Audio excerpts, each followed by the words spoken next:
everyone. The arcade is now open. Hello, my name is Anthony Gamer, and this is my friend Alligator. Hello there, everybody, and welcome to Classic Gamer 74. If this is your first time joining us, welcome to our channel. We love to discuss video games here, whether they be old or new. It doesn't matter, as a game doesn't have to be old to be a classic. That's correct, and today we're going to be discussing auto racing games. Auto racing has been a part of the American lexicon since we first realized we could actually race with cars besides just getting from point A to point B. That's right, and it doesn't matter if your races involved Hot Wheels or the Pinewood Derby at Cub Scouts or even those old soapbox derbies. I guarantee that racing has been a part of your life, auto racing that is, in some way, shape, or form. You said it, Al, and because of the fact that auto racing can be quite dangerous. I mean, after all, you are going at very high speeds. Some people prefer to do their racing in video games, and that's what we're going to discuss today. So today we're going to focus on games that were on the Atari 2600, the Atari 5200, the Intellivision, the Magnavox Odyssey 2, and we're going to look at the history of a very special arcade game. So, are you ready to start, Al? Oh yes, let's get those engines started and get moving. All right then. And our first racing game for today is Auto Racing. This is for the Intellivision from 1978. And it looks like what it basically is. You are racing. Mostly you're working on the time trials here and trying to get the best time possible. There's always one thing I've noticed. What's that? This game is kind of hard to steer if you're not used to the controllers. Exactly. That's why I am demonstrating this on a special hack version of the game that a friend of mine made so that you don't crash into anything. In this game, you have different tracks, you have different cars that have different speeds. The tracks go from easy to difficult. And one thing I found very interesting is that you actually seem to be racing on a city street. Yeah, not just that, you seem like you're in a residential neighborhood. Again, why we do this stuff on a video game and not in real life. Also, one interesting thing I wanted to note about this game is there are a lot of hidden tracks in here. Sometimes if you drive carefully, or if you're doing like this here, playing a hack, you can actually find hidden tracks within the tracks. Sometimes you'll find some nice airstrips and stuff to see how fast you can go. So let us know in the comment section below if you found any of those hidden tracks and how you did it. We'd really like to know. Hey, you forgot to mention that we have a game for the ColecoVision. Oh, I sure did. Sorry about that. We're going to be starting the unit on the ColecoVision, and what better way to start than with this game, and this is Pit Stop. This was made by Epix in 1983. You are racing a Formula One racer, kind of like a lot of the cars in these games are. And you are doing basically a race. You're in the Grand Prix series and you're trying to win as much money as you possibly can. However, you have to keep an eye on your fuel and keep an eye on your tires. You have the ability to stop at the pits and get refueled and get your tires changed, but don't take too long in the pits because you don't want to finish last. A really cool game. Controls are real easy to use. I have to give Epix credit, as they always made the best games. And one cool thing I like about this game is if you bump into the other cars, you don't explode. You just kind of bump and keep right on going. So if you haven't had a chance to play this Lost Classic, I highly recommend it. And next up we have Speedway from 1978 for the Magnavox Odyssey 2. In this game, you are racing against the clock and trying to get as many points as possible, but look out for those other cars, because when you crash, you crash. You got to get back in and keep right on going. And honestly, I've never seen a game where the other drivers are driving so erratically. Yeah, I think that you're probably the only Thoba driver out there. I think that maybe whoever's running this race should have been doing a breathalyzer before this race started. Yeah, because these guys are all over the road. But once you get the hang of it, the game is pretty easy. And as far as I know, this is the only auto racing game for the Magnavox Odyssey 2.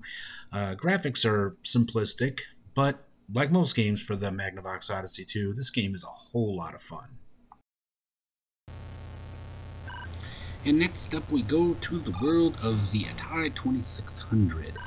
In this here game called Street Racer, you're doing just what it says you're doing. You're actually racing against somebody. The point of the game is to avoid collisions and score points. You can have 1, 2, 3, or even 4 players playing this game. A whole lot of fun here, and really cool way to have fun with an old 2K game. Definitely one of those old games that encourages multiple players back in the day when you had to all be in the same room to play the game together. Okay, and the next game we have here is Night Driver. This is from 1980.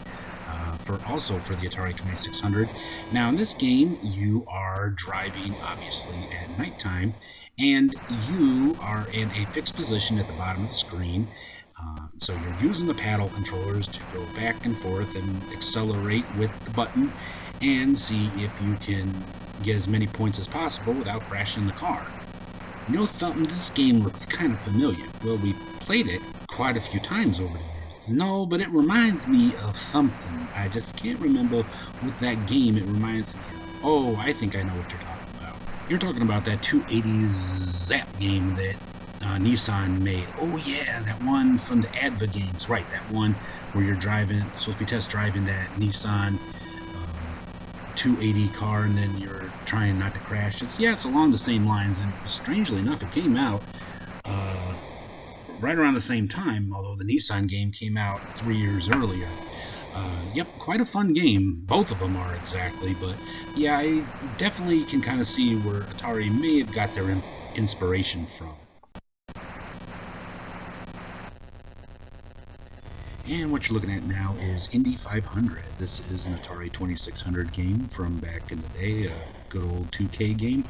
And I decided to hack it so that it looked like you were driving the trucks from the Netflix show Buddy Thunderstruck. So, in other words, what you're also seeing here is this game does not emulate well, so do yourself a favor and play this on an Atari 2600 with paddle controls. Kaboom!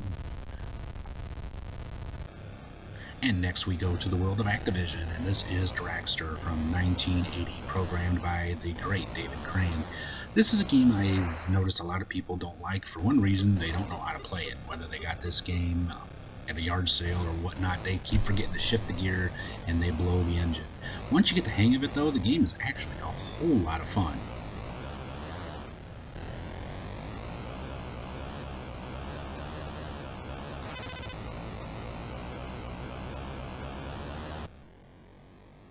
And next up we have a game that just about everybody liked, and that is Grand Prix, also from Activision, and also programmed by David Crane.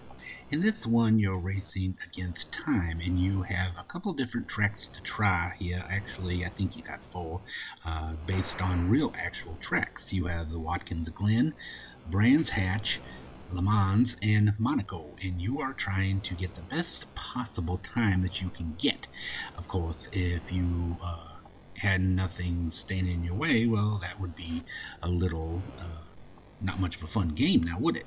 So what you're doing is you have some things trying to slow you down. You have oil slicks, you have other cars, and some of the races you have bridges. So try to get the best score you can and earn yourself a patch from Activision. And our next game has Grand Prix in the name, but it's totally different. In this game, Math Grand Prix, from Atari, programmed by Suki Lee, you are racing against another car or a friend, but instead of mashing the button, you are answering math questions. The better your math score, the better you're going to get. There are all kinds of cool power-ups, and you can actually knock your opponent off the track. Really a fun edutainment game that is enjoyable for players of all ages. Next up we have Sprint Master. This is actually a late release that came out in 1988 during Atari's Renaissance. This game reminds me a lot of those RC Pro-Am kind of games or micro machines that they released for the NES. In this game, you are racing against an opponent. You can set the type of car, you can set the what you race on, whether it be blacktop, dirt, or ice. It's a whole lot of fun. It just takes a little while to get the hang of the controls. Overall, we had a lot of fun playing this game, and maybe sometime you and Larry can do Anthony and Larry play with us. Yeah, it's possible. We'll just have to wait and see. Atari is known for many great arcade games such as Warlord, Centipede, etc., but probably most well known in my opinion has to be Pole Position. Now, this IndyCar racing game was released in the arcade in 1982. What was really cool about this game back in the day, and I mean not just the graphics and the sound, it just, wow, I can't find the words to tell you how many quarters I blew on this here game. Also, for the fact that it came in your standard upright cabinet, and it also had a sit-down cabinet between the gear shifter and the gas pedal and all that. It made you feel like you was driving a real Indy car. It was so popular, in fact, that Atari would port it out to its well-known game systems from the golden age of video games. So let's check out those ports. It is the Atari 2600 version. As you see, it's not as perfect as the arcade, but it comes as close as you could possibly get with that 3D background and everything. We just thought it was one of the coolest games, and I'll tell you, there's quite a few people I know that wore out their joysticks just playing this here game. Next up, we have the 5200 version. Notice how it improves a lot over the 2600 version. The graphics are a lot crisper. The 3D is much more in your face. The sound quality is just amazing. Of course, that makes sense because the 5200's code name was PAM, which stood for Personal Arcade Machine, and it was Atari's mission to make sure that the ports of their arcade games were as close as possible to their arcade counterparts. And here we have the Atari 8-bit version. As you can see, it's quite similar to the 5200 version, but that's pretty much intentional.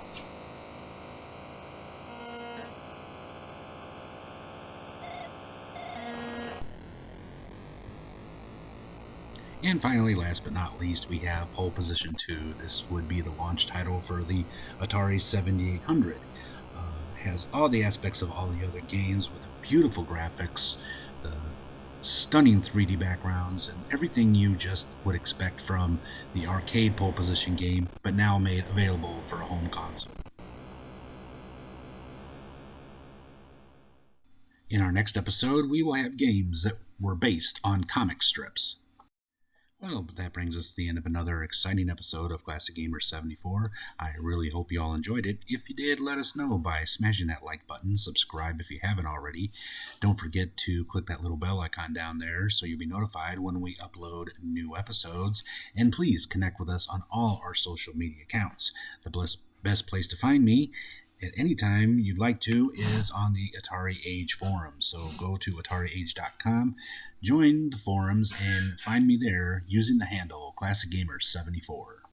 So until we see you again, I'm Anthony Gamer, and I am Alligator, and reminding you to be safe, be strong, be happy, be healthy, and above all, take care of each other, be kind to each other, and stop hate of all kinds. Until next time, the arcade is closed. See you guys soon. Bye. Bye, everyone.